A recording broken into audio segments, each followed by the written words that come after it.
সংগীতপ্ৰেমী সকলৰ বাবে ভাল খবৰ এতিয়াৰে পৰা বিহত কনসাৰ্ট চাব যাব নালাগে শিলঙলৈ গুৱাহাটীত 8 ডিসেম্বৰত হ'ব পোষ্ট মেলনৰ কনসাৰ্ট অসমত কনসাৰ্ট ইকনমিক লৈ মুখ্যমন্ত্ৰীৰ গুৰুত্বপূৰ্ণ সিদ্ধান্ত ডিসেম্বৰ মাহত গুৱাহাটীত আমি এটা ডাঙৰ কনসাৰ্ট এটা অনুষ্ঠিত হ'ব কনসাৰ্ট ইকনমিৰ আধাৰত কনসাৰ্ট ইকনমিৰ কথা কলো বিশেষকৈ ইয়ং জেনাৰেশনে খুব ভাল পাব পোষ্ট মেলনে বুলি এটা ডাঙৰ কনসাৰ্ট গ্ৰুপ আছে 8 ডিসেম্বৰত তেওঁলোকে গুৱাহাটীত আহি পাৰফৰ্ম কৰিব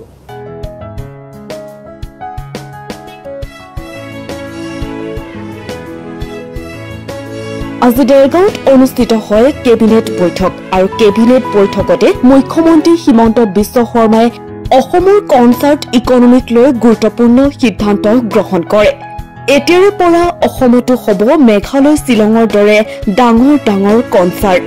এতিয়াৰে পৰা ডাঙৰ ডাঙৰ কনসাৰ্ট চাব যাব নালাগে শিলঙলৈ গুৱাহাটী ডিব্ৰুগড় যোৰহাটত হ'ব বৃহৎ কনসাৰ্ট গুৱাহাটীত অনুষ্ঠিত হ'ব আমেৰিকাৰ ৰেপাৰ পোষ্ট মেলনৰ সংগীত অনুষ্ঠান দেৰগাঁৱত অনুষ্ঠিত হোৱা কেবিনেট বৈঠকত এই সিদ্ধান্ত গ্ৰহণ কৰিছে মুখ্যমন্ত্ৰী হিমন্ত বিশ্ব শৰ্মাই 8 ডিসেম্বৰত গুৱাহাটীত অনুষ্ঠিত হ'ব পোষ্ট মেলনৰ কনসাৰ্ট এতিয়াৰ পৰা শিলঙত গৈ চাব নালাগে কনসাৰ্ট ডিব্ৰুগড় যোৰহাট গুৱাহাটীত এতিয়াৰ পৰা হ'ব বৃহৎ কনসাৰ্টসমূহ কেবিনেট বৈঠকত এই সিদ্ধান্ত এতিয়া গ্ৰহণ কৰিলে মুখ্যমন্ত্ৰী হিমন্ত বিশ্ব শৰ্মাই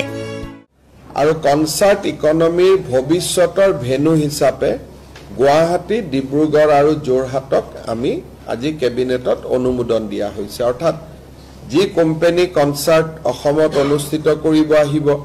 তেওঁলোকক আমি তিনিটা স্থানত কনসাৰ্ট অনুষ্ঠিত কৰিবৰ বাবে আমি ইনস্পায়াৰ কৰিম এটা হল গুৱাহাটী এটা ডিব্ৰুগড় এটা যোৰহাট গুৱাহাটীত ইতিমধ্যে ডিসেম্বৰ মাহত এটা ডাঙৰ কনসাৰ্ট আহিব আমি ভাবো যে মেঘালয়ৰ লগত আমি এটা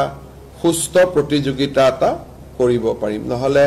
গোটেই কনসাৰ্ট ইকনমিটোত অসম সম্পূৰ্ণৰূপে ইমান দিনে বাদ পৰি আছিল কনসাৰ্ট ইকনমিৰ কথা কলো বিশেষকৈ ইয়ং জেনাৰেশনে খুব ভাল পাব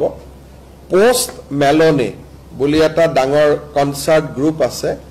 8 ডিসেম্বৰত তেওঁলোকে গুৱাহাটীত আহি পাৰফৰ্ম কৰিব আজি আমাৰ যেটো কনসাৰ্ট ইকনমি আমি এপ্ৰুভ কৰিলো তাৰ প্ৰথম ৰিজাল্টটো হল যে 8 ডিসেম্বৰত পোষ্ট মেলনে আহিব আদাৰৱাইজ তেওঁলোক শিলঙতে যায় এবাৰ গুৱাহাটীত হ'ব আৰু খনিকৰ আদি ষ্টেডিয়াম যোৰহাট হৈ গলে লাহে লাহে আমি যোৰহাট ডিব্ৰুগড়টো লৈ যাব পাৰিম but Post Malone show on 8 December in Guwahati is confirm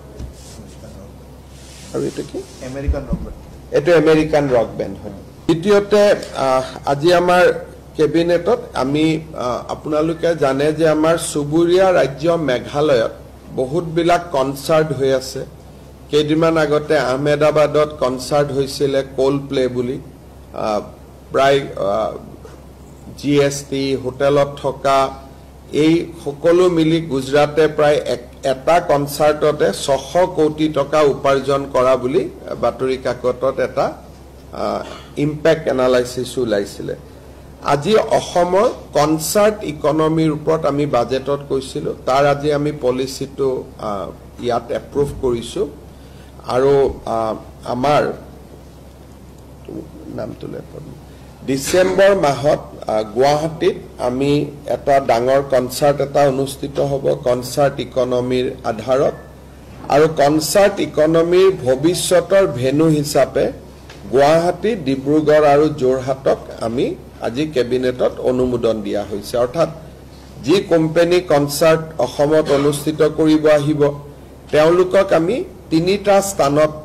কনসাৰ্ট অনুষ্ঠিত কৰিবৰ বাবে আমি ইনস্পায়াৰ কৰিম এটা হল গুৱাহাটী এটা ডিব্ৰুগড় এটা যোৰহাট গুৱাহাটীত ইতিমধ্যে ডিসেম্বৰ মাহত এটা ডাঙৰ কনসাৰ্ট আহিব আমি ভাবো যে মেঘালয়ৰ লগত আমি এটা সুস্থ প্ৰতিযোগিতা এটা কৰিব পাৰিম নহলে গোটেই কনসাৰ্ট ইকনমিটোত অসম সম্পূৰ্ণৰূপে ইমান দিনে বাদ পৰি আছিল কনসাৰ্ট ইকনমিৰ কথা কলো বিশেষকৈ ইয়ং জেনাৰেশনে খুব ভাল পাব পোষ্ট মেলনে বুলি এটা ডাঙৰ কনচাৰ্ট গ্ৰুপ আছে 8 ডিসেম্বৰত তেওঁলোকে গুৱাহাটীত আহি পাৰফৰ্ম কৰিব আজি আমাৰ যেটো কনচাৰ্ট ইকনমি আমি এপ্ৰুভ কৰিলো তাৰ প্ৰথম ৰিজাল্টটো হল যে 8 ডিসেম্বৰত পোষ্ট মেলনে আহিব আদাৰৱাইজ তেওঁলোক